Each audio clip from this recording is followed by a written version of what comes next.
vais t'expliquer pourquoi je considère Avatar comme une saga de voyageurs. Ok, c'est bon, j'arrête.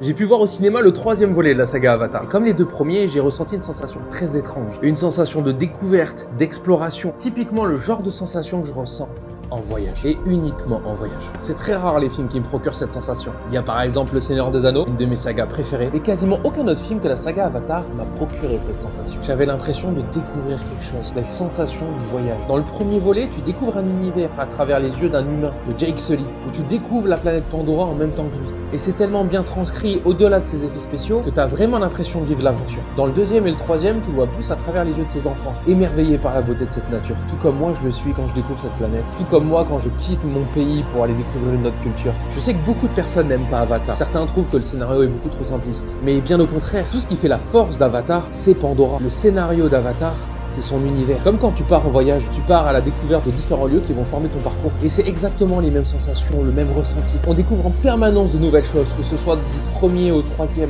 Il y a tout le temps des nouvelles choses à découvrir, comme un voyage. Il y a tout le temps des surprises, comme une aventure. Donc oui, pour moi, Avatar, c'est bien plus qu'une saga. C'est un voyage. Et c'est un voyage que j'ai adoré.